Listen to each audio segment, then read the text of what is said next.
all we're doing is just, again, trying to provide that general security, another layer of safety, and also, in emergencies, that's where really this satellite technology or these alternative communication platforms really play a key role in life-saving opportunities or life-saving activities.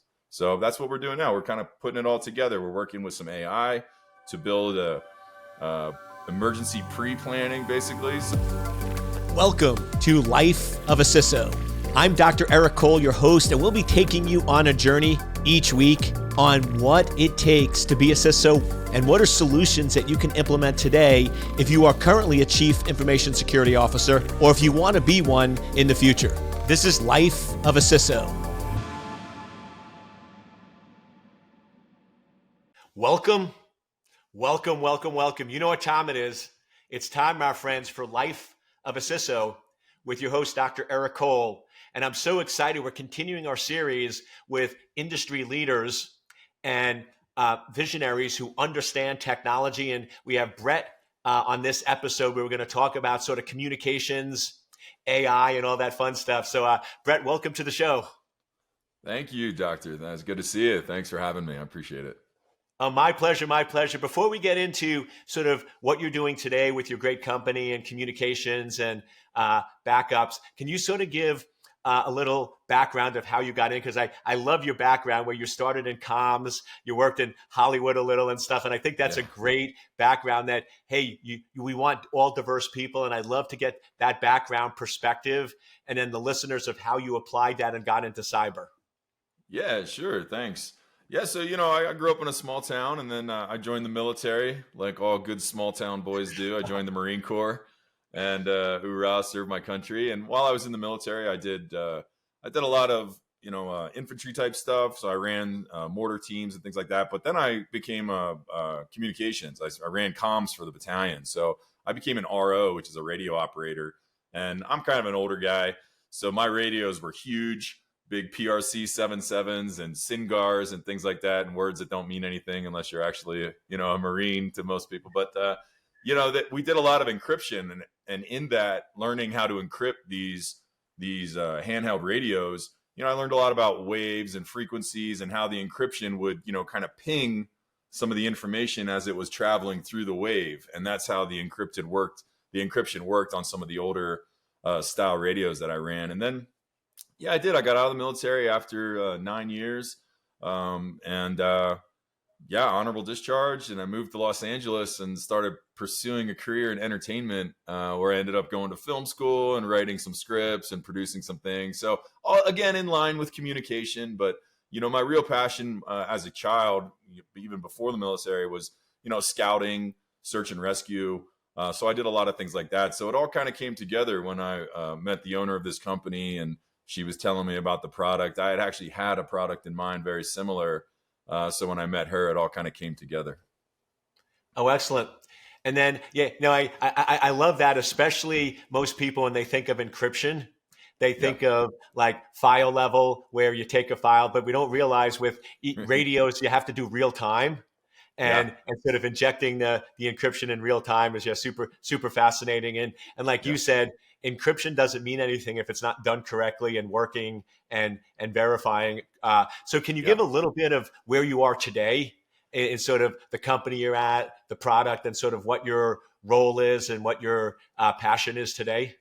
Yeah, thanks. And I agree with you. Encryption only works if the enemy doesn't have your coding, because if they're following along, I mean, you're not encrypted. You're just telling them your secrets. And, you see examples of that through World War II. They made movies of that, through World War II and Vietnam, where, allies got a hold of encryption manuals, and then they were able to, decipher what the enemies were doing. So, encryption the plays a machine and a lot of people say that was sort of key to us beating Germany. Yeah, exactly. Yeah. I saw that movie. What's that actor? He was Doctor Strange. He was the actor. Exactly. Yeah. But yeah, so to modern day, what I'm doing is, our company is Galileo. You can see us at satnews123.com is our website. And what we are is the company started out as a satellite communicator. So basically, it could take information from satellites and transfer it to your computer or your smartphone. So we built an app that will allow communications to travel between satellites and cellular. Since then, in the last couple of years, I've seen this. Obviously T-Mobile is doing it. Starlink has exploded.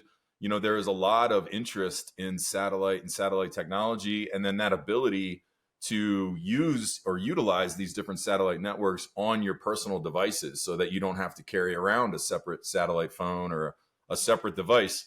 So that's what our company's been doing recently. We've developed an app that will communicate on and off grid. We have mapping and tracking that you can do on and off grid, and we have private servers so you can communicate in an already encrypted space with your family and friends. And all we're doing is just, again, trying to provide that general security, another layer of safety, and also, in emergencies, that's where really this satellite technology or these alternative communication platforms really play a key role in life-saving opportunities or life-saving activities.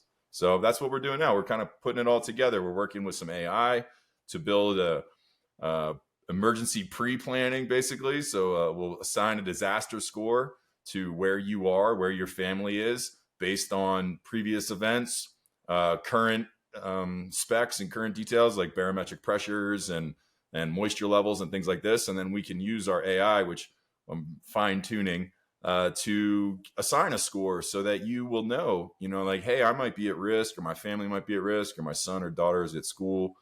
So we're putting it all together. We're bringing cellular and satellite and a little bit of AI just to provide another layer of safety, security, and free speech to all of our great users.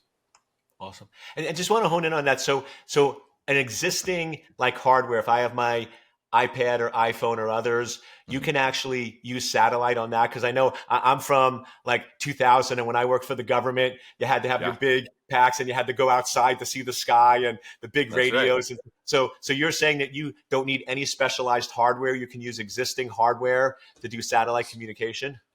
So yeah, with certain satellite devices we can though. So you're talking like the standard Iridium satellite phone. I love the Iridium network. They also have like Bivy sticks, right? So these two devices, using our app, you could connect to a loved one, say in another area that has cellular service. So if you have a satellite device, or your family member has a satellite device, using our app, you can actually text back and forth. You can use mapping back and forth through the Iridium satellite network to communicate or track someone or find them, and locate them. And like I said, the communication is the real key in this, being able to talk to a loved one when cell towers go down, when floods come, when fires come. I mean, we've seen all of these disasters taking place. So we really just want to be able to get people in touch with their families, their friends, and also the emergency services that they need. So yeah, to answer your question, our app will communicate with the different satellite devices. Specifically right now, we work with Iridium, but obviously Starlink, you can operate Starlink as satellite internet. The only downside, right, between like a Starlink and one of these devices is the power source, right? Like none of these are plugged in, but I can still use them. But if the power goes out, your Starlink needs to be plugged into the wall in order for you to access that satellite network. So, I love Starlink. I have Starlink. I'm a big supporter of Starlink. I think it's a great system. But, we don't want to negate all the other satellite companies and the other devices that are out there, because really in the end, redundancy is key, right? You always have a spare tire. You always have extra money. You always have more gas than you need to get somewhere, right? So we just want to make sure that you don't just have one phone or one device, so that if something were to happen, you're backed up. And that's our real goal. And let's talk a little bit about sort of either reliability or unreliability of the cell network, because this is sort of hit home to me as my office is in an area that has grown out tremendously. And it's a town center area in Virginia. But the interesting thing is they have very strict zoning requirements where you can't have anything over certain height, which means they can't add any cell towers.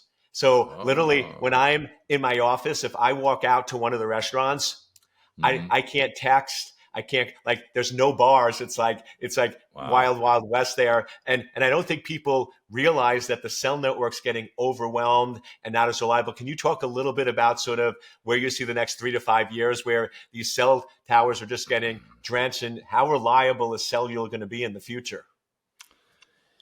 Yeah, that's a very good question, and you bring up a very interesting point that we talk about, almost daily, at least at our weekly meetings, like, the future of technology, where we're at today, what it's going to look like. I mean, Bill Gates has a whole thing where you're not even going to have a phone in 3 years. It's just going to be like on your wrist, and you're just going to be typing into your arm.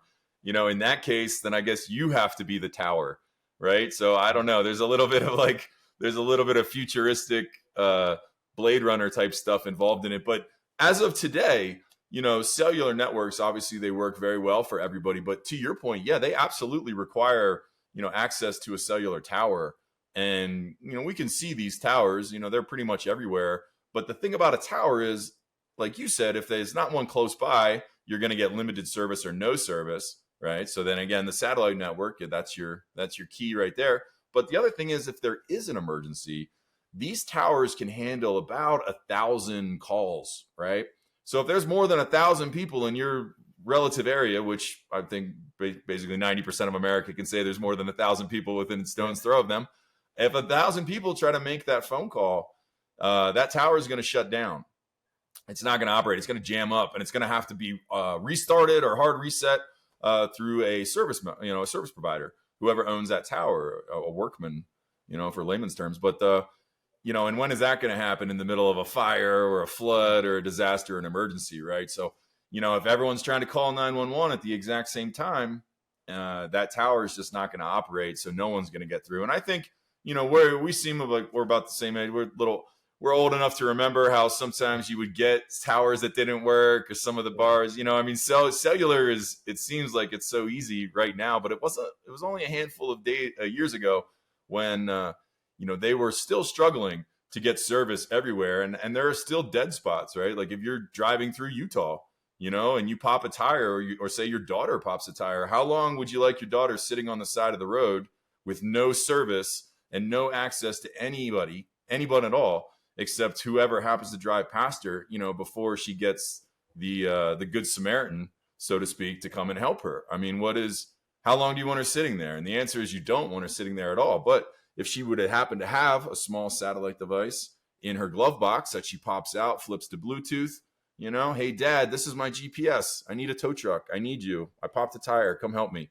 So there are simple and practical uses for this satellite network, not to mention that all of our militaries and governments use these networks too. So yeah, I mean, just to bring it back to where we started, with the cell towers, again, it's, how much do you want to rely on a single system, right? Like how much do you want to rely on just one tower, one phone to bring you everything, communication with your family, emergency services, to order your food from, right, to get your information?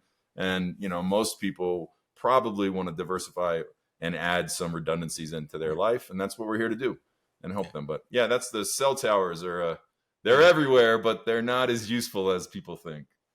No, and that's when I know people are surprised with is you think if a cell tower gets overwhelmed, it just takes the first 1,000, and then everyone else, you don't realize it shuts down and everybody just done. gets Nobody. denied. And this is something as if you work in information security, you're probably like, hey, Eric, isn't communication someone else's problem? But remember, cybersecurity has availability in there. So if all of a sudden, people can't access data, access information, that's your responsibility. And what we urge is, as a CISO, talk to your execs and say, who is responsible for communications? Because that's one of those areas that I find in most companies, we hand out cell phones, we do BYOD, we set up wireless, but nobody ever talks about what if the network goes down? What if the cellular goes down? What if our systems go down? Let's pivot on what you said of sort of the next 3 to 5 years, like commenting like Bill Gates and some of these visionaries. I always sort of laugh because like I have a lot of people going, I would never, have an implanted bug. I would never have a device and this and that. But then I laugh and I go, where is your cell phone during the day?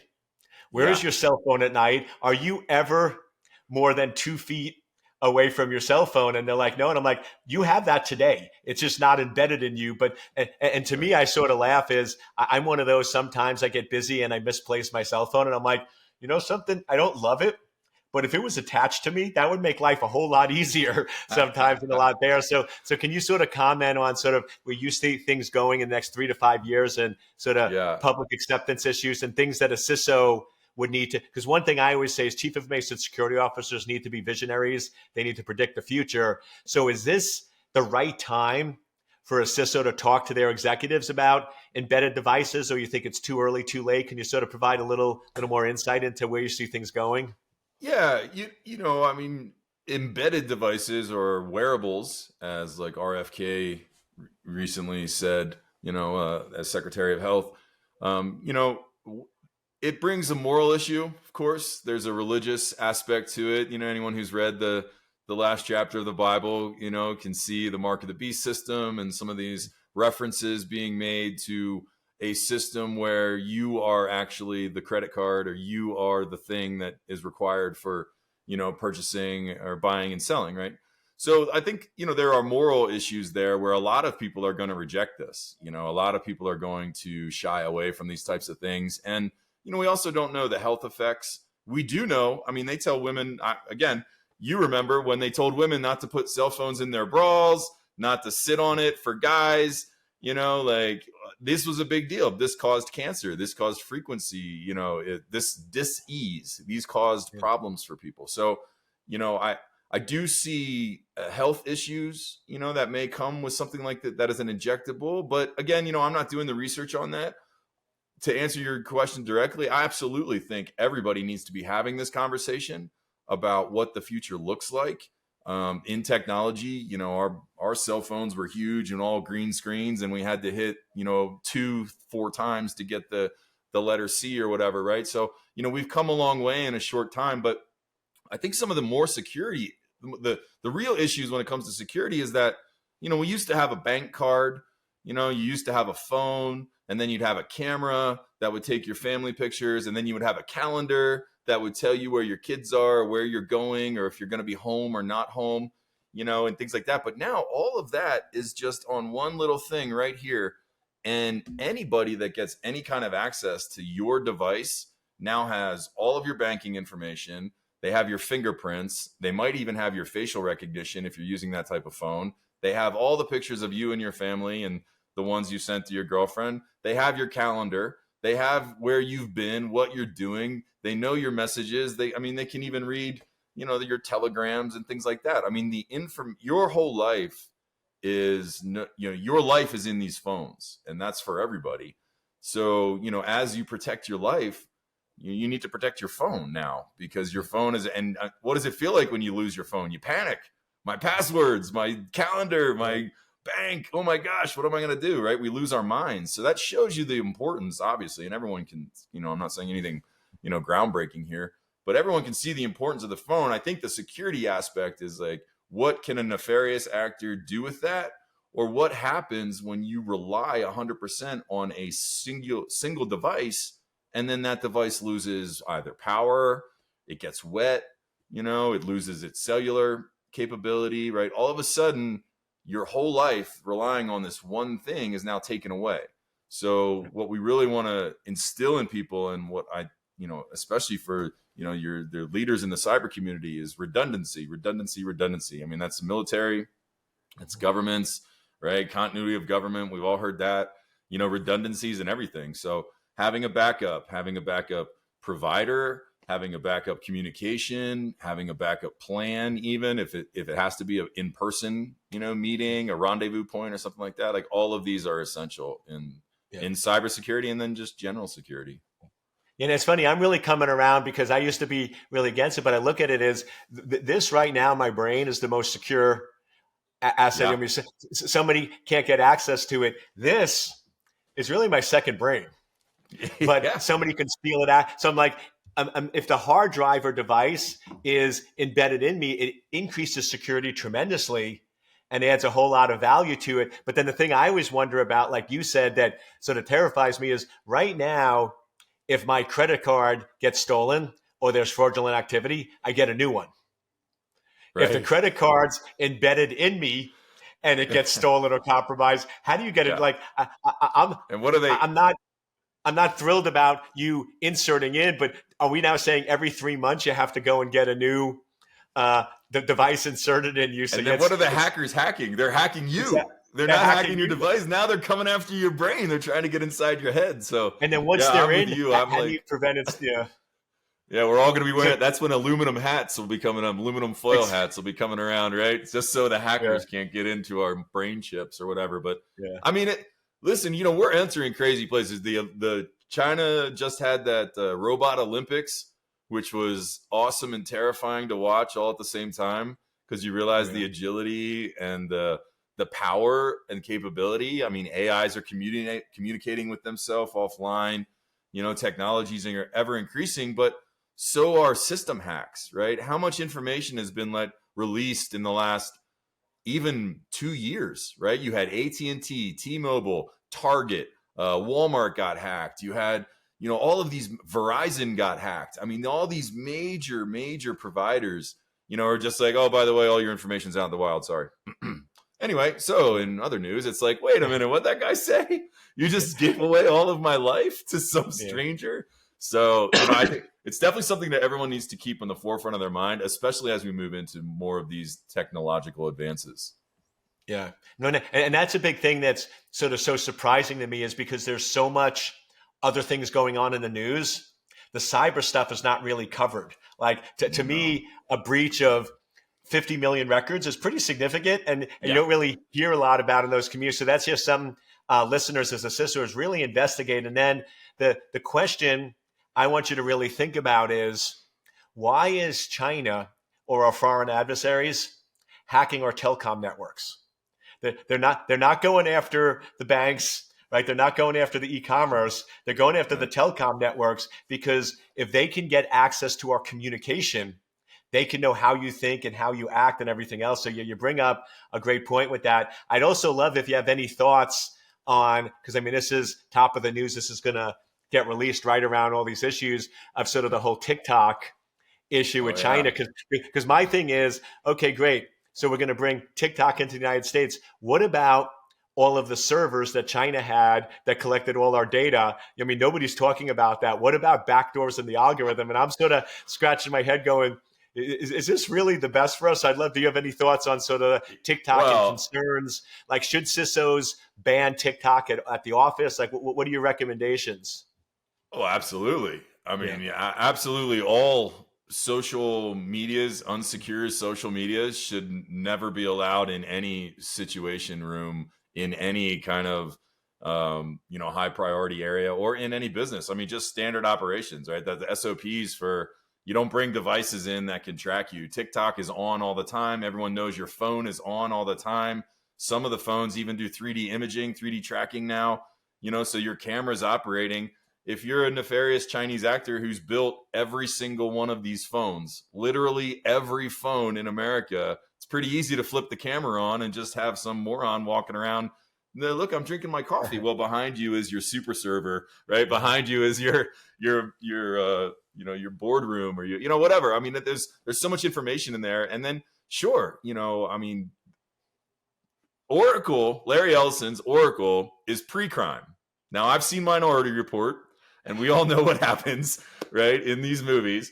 But Mhm. pre-crime, that's an interesting concept because just like you said earlier, you can't read my brain. So if I'm having a thought, but I don't actually carry that thought out, is that a crime? Oracle kind of jumps that and says, well, you thought about it, so you were going to do it. So now we got you. So having pre-crime or Oracle, owned by the same people that have TikTok, which is already being used as kind of a platform to either misinform, disinform, ill-inform, whatever inform. You're right. They're putting out there's a lot of propaganda on it for whomever, all sides of propaganda. Again, mass consolidation of these tech platforms it's not ideal for the end user. It might be ideal for the platform or for the end government entity or any entity that's interested in the information that's being disseminated through that platform, but it is not ideal for the end user because you again are just losing any kind of control over. You're not just making a video for you and your friends, you're making a video for the Chinese Communist Party to then know your location, know your calendar, get in your phone, see your face, recognize, right? I mean, it's like, they can tell a lot of things by this. And now, if we move, let's say we got TikTok and pre-crime, and now we're moving into biometrics, where based on my body temperature and my thought process and my expression or my perspiration level, now I have the FBI knocking on my door going, hey, you were about to go commit a crime. We saw you on TikTok. We collected the data and we analyzed it, and now you're under arrest. It's a very slippery slope to some of these places. Now, I'm not saying that's what their intention is. I don't know Larry Ellison. I don't know any of these guys. But it does pose very 1984-ish type questions, I think, that everyone, especially in security, needs to at least take a step back and go, hang on, what's really happening here? How do we control the information from leaving our area, our secure network, our people, right? Like, what are the things that we need to do? And again, not to bring it up again, but that's what we're in the business of doing. We're trying to offer a platform to people, businesses, companies, emergency services, families, whomever, where they can feel safe and confident knowing that not only can we not read your information, but no one else on the outside can either. So, yeah, but you bring up a great question. That's a great question. Like, what, it's all kind of going this direction that I don't know if everyone's okay with, but we're watching it happen anyway. And I think a lot of people were surprised or didn't even realize, because like when you heard about TikTok in the US, you originally, I mean, Amazon would be great because of target marketing for the e-commerce platform, or some of these others. But you like Oracle, like the database company, like that was sort of a curveball. But the thing that I always tell people is Larry Ellison is probably one of the most brilliant visionaries out there. Because think about this: every other database company that was started, because I think Oracle was started like 25 years ago, has come and gone. You don't hear about all the other DB2s and all those others that sort of dissolve, but you still have $1 billion database company that survived. And the reason is they're not a database company.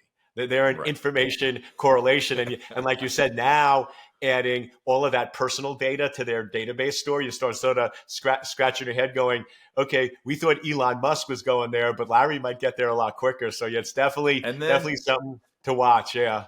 And then add in again, when you head to the biometrics, you head to like the 23andMe being bought and sold, and now everyone who submitted their own personal information about their family and their family origin, now that's all. So everything is kind of coming together. And again, I'm not committing crimes. I got nothing to be fearful of. However, let's say that the good guys aren't in charge anymore, right? Like that's the issue. The issue with free speech, the issue with new laws under new administrations or new mergers or the problem with new things is that not necessarily who has it now, but who's going to have it in 10 years and who's going to be in control of this data and all of your information in 5 years from now, when Trump's 85 years old and retired and sitting in Mar-a-Lago somewhere, right? And who's next? Like, what's the next level? What's the next step in, and if Larry Ellison may have great intentions, like, again, I don't know him,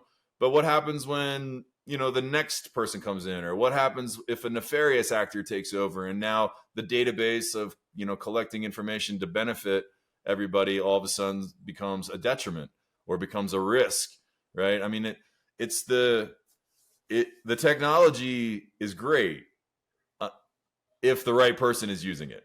If the wrong person is using it, the technology is going to kill you like a robot dog or something, right? And this is spot on. I mean, for CISOs or anything, data privacy and the TikTok acquisition and all that needs to be a boardroom discussion. I mean, This is going to impact your company for the next 5 to 10 years. And then the other thing, Brett, which I know going on, is a lot of them are stealing encrypted databases, which can't be broken today. But with sort of quantum computing coming down, they're sort of doing this store and harvesting. Do you have any thoughts on sort of the quantum and where that's coming and the impact that has? Like, what if in 5 or 6 years, RSA and all our algorithms are broken and all of our data for the last 30 years can now be read in minutes or seconds? Yeah, and I think they can be, right? Just like when I was encrypting SINGARs, years ago, The Marines don't use that technology anymore. There's no one out there in the radio.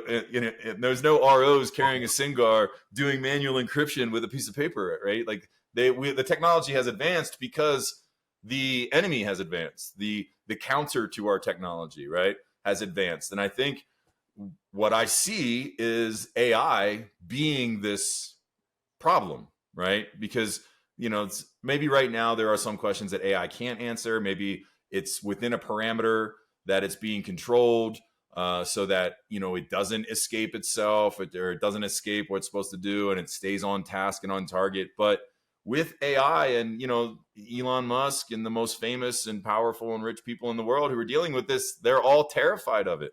I mean, Sam Altman is terrified of his own machine. That's the guy building it every day, and he's afraid of it. What does that tell you? It's like, this is not going in a good direction when all of the people developing this technology are terrified of it, and they're telling you that you're summoning a demon, which I think was Elon's literal words.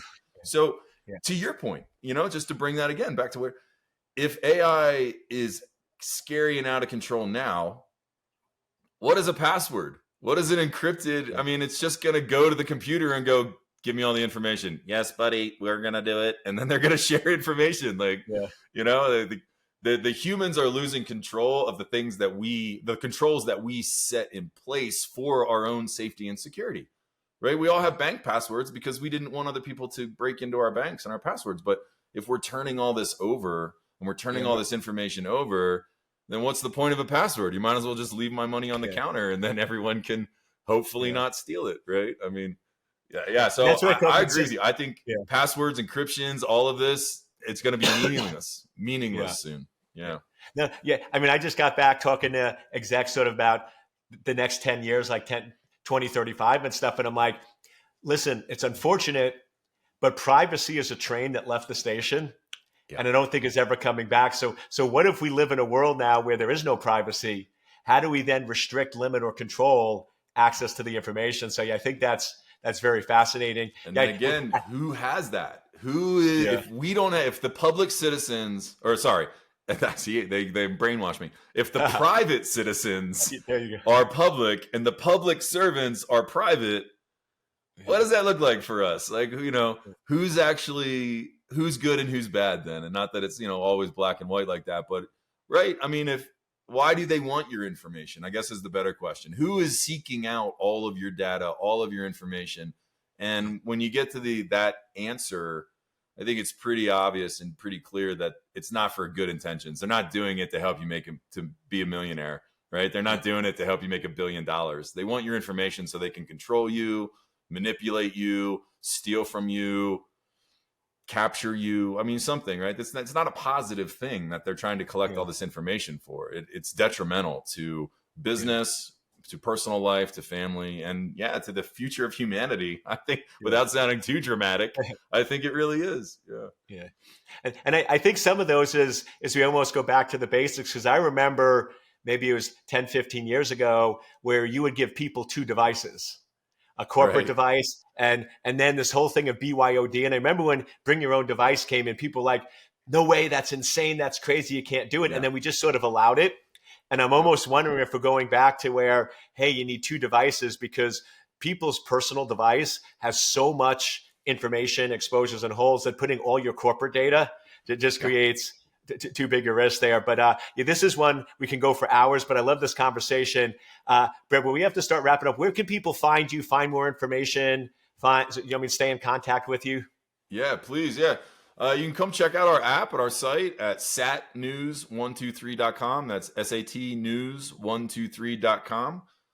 That's where all the information about what we're doing is. You can download our app for free. It's on the Apple and the Google Play. So I just encourage people to go to satnews123.com and check out our stuff. Or you can also go to sat123.com, which is a satellite phone store. And if you tell them that I sent you, they'll give you a great discount on all the cool gear that we're talking about and all this like backup satellite stuff. But so if I can wrap up, encourage people to take the power back in your own family. Start with yourself. Get right with God. Get right with yourself. Set up your family. Prepare your family. Have a plan. Don't rely on one thing. and then say your prayers, because I think we're in for a whole new world. Britt, it was truly a pleasure. Thanks for having been on the show. Thanks. Appreciate you, Dr. Cole. Take care. Yeah. So you're listening to Life of a CISO. Please, like I said, data privacy needs to be a home discussion, a boardroom discussion, right? It's something we can't ignore anymore. So take that into action. I'll see you next week on Life of a CISO. And thank you so much for tuning in.